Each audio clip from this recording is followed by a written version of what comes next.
estado legal o la situación legal del expresidente Castillo. Recordemos, usted fue su abogado hasta el 7 de diciembre. El 7 de diciembre, cuando da el golpe de Estado, que usted no pone en duda de que fue un golpe de Estado. Fue una intentona y fue una clara infracción a la Constitución. ¿Intentona o golpe? No golpe porque fracasó, pero lo intentó hacerlo y yo he sido muy claro de que se apartó del texto constitucional. Sí. Y de manera que eso motivó mi renuncia irrevocable. Pero después ha habido una situación hace poco en la que se lo mencionó nuevamente como uno de los abundantes abogados del expresidente Castillo. Usted ha dicho que no recibió ninguna invitación, que no sabía de dónde había ocurrido eso, de dónde había salido eso, perdón. De hecho, circuló un par de comunicados que tenían mi nombre y parecía ser que yo estaba retornando y formaba parte del equipo legal del expresidente Castillo. Eso no fue así, lo he aclarado. ¿Nunca le consultaron nada? No me consultaron ni invitaron. El señor Guillermo Olivera Díaz, que parece que es el vocero más altisonante, por lo menos, de la defensa en este momento, dijo que había sido producto de una confusión, que a usted nadie lo llamó, fue hasta displicente.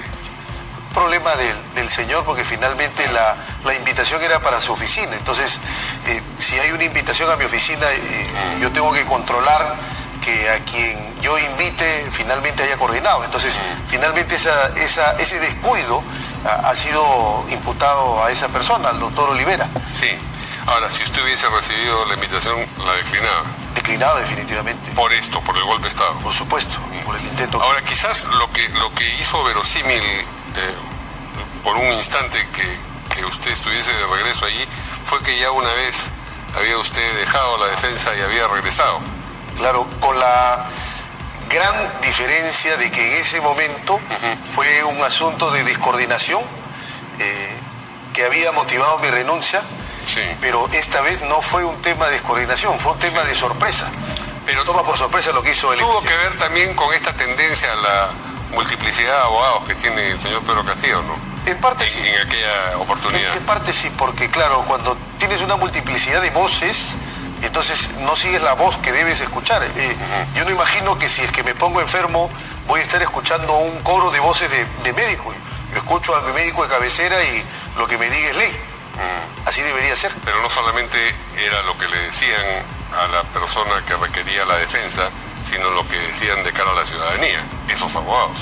Sí, entonces de hecho hubo algunas situaciones que se presentaron, como por ejemplo cuando le dijeron al presidente, absolutamente equivocada y erradamente, le dijeron, di que la primera dama Lilia Paredes va a entregar su pasaporte antes de que venga el pedido del impedimento de salida. Luego yo tuve que negarlo y de hecho ganamos en la audiencia de impedimento y se rechazó el impedimento de salida de doña Lilia Paredes, pero ese tipo de acciones se dieron producto a que había escuchado otras opiniones equivocadas. Ahora, usted ejercía la defensa, evidentemente no respecto del asunto del golpe de Estado, porque ese es el episodio que determina que usted se aleje, sino a propósito de las acusaciones de corrupción, grosso modo. Bien, ahora, pero mientras usted ejercía esa defensa, no dejaba de ver la escena política y veía que, por ejemplo, el señor Aníbal Torres decía, voy a presentar una cuestión de confianza y cualquier tipo de respuesta que no sea positiva de parte del Congreso, y nosotros la vamos a interpretar como denegación fáctica y llevamos una en la cuenta para la posibilidad de disolver el Congreso. ¿Eso no le hacía pensar a usted que había una intención del gobierno y señaladamente de Pedro Castillo de cerrar el Congreso?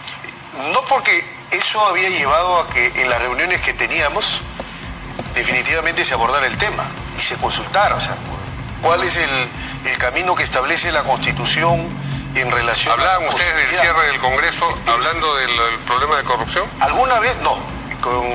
Con relación con el tema de corrupción no. Entonces, ¿en qué contexto afloraba ese...? Alguna declaración sobre el tema de cuál es el camino que da la Constitución en relación, ¿no es cierto?, al reconocimiento al voto de confianza. Sí. cómo se interpreta. Esa discusión de cómo se interpreta. Lo interpreta el Ejecutivo, lo interpreta el... ¿Lo incorporaron a usted a una discusión interna de esa naturaleza? En algún momento... A pesar de que esa no era su función. No, pero es que yo soy abogado. Sí, no, claro. Claro, le pidieron su opinión. Sí. Entonces la Constitución establece este carril jurídico, este es el camino y este es el procedimiento. Y como le dijeron ya muy bien, usted dijo, no, esto no está en camino, a pesar de que todos los síntomas sugerían que sí estaba en camino. Bueno, pero es que una cosa es que pueda tenerse una intención, pero siempre sujeta a la Constitución, y otra cosa es apartarte del texto claro y expreso de la Constitución, que son dos cosas distintas. ¿Usted no veía venir una vocación, o no veía una vocación de apartarse del texto constitucional? No, de ninguna manera. ¿Lo sorprendió completamente? De ninguna manera. De hecho, yo lo que veía venir era que, respetando la Constitución, sus procedimientos y sus fueros, pudiéramos hacer la defensa ante el Parlamento y ante la representación nacional, demostrar que ese tercer pedido de vacancia tenía que tener como destino el fracaso, el archivo. No fue así, porque nunca se debatió. Muy bien. Ahora, usted ya no ejerce la defensa, pero me imagino que sigue atento al caso. Ahora la Fiscalía ha pedido el levantamiento del secreto de las comunicaciones. Esto con relación al golpe de Estado. ¿Le parece a usted pertinente ese pedido de la Fiscalía? Es parte de los actos de investigación de la Fiscalía, y acá hay que establecer cómo es el tratamiento de las intervenciones a las comunicaciones. Hay diversas formas de intervenir las comunicaciones.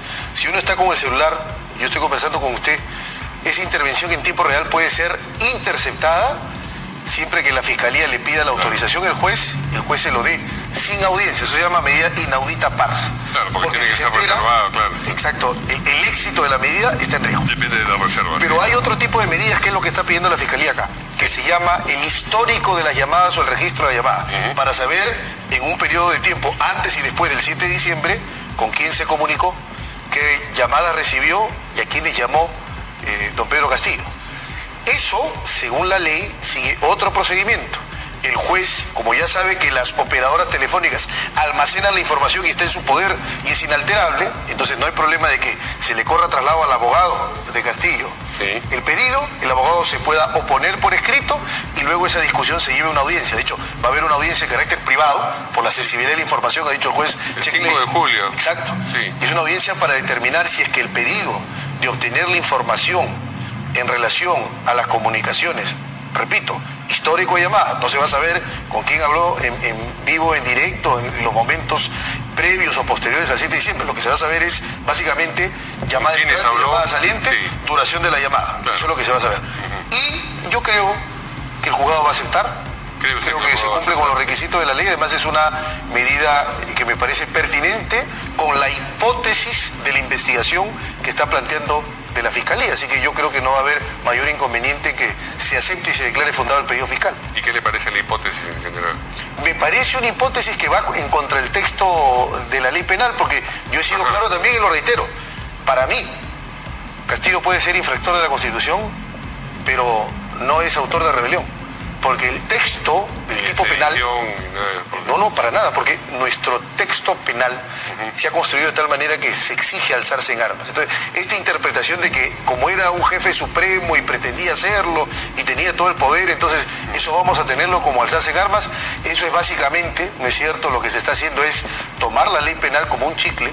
Entonces yo estoy en contra de la elasticidad de la ley penal. La ley penal es estricta y cierta y calza como el guante a la mano.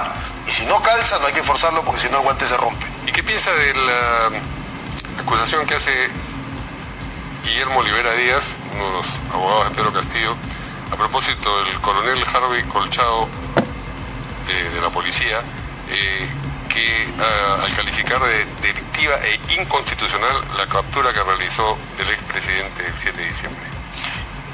Varias cuestiones al respecto.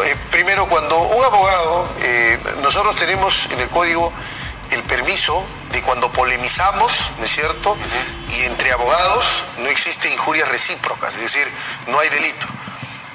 Pero creo que hay que evitar los excesos. Entonces, si uno argumenta algo, tiene que probarlo. Yo no puedo afirmar con ligereza que ha habido un delito de parte de un funcionario policial si que no tengo las pruebas de eso.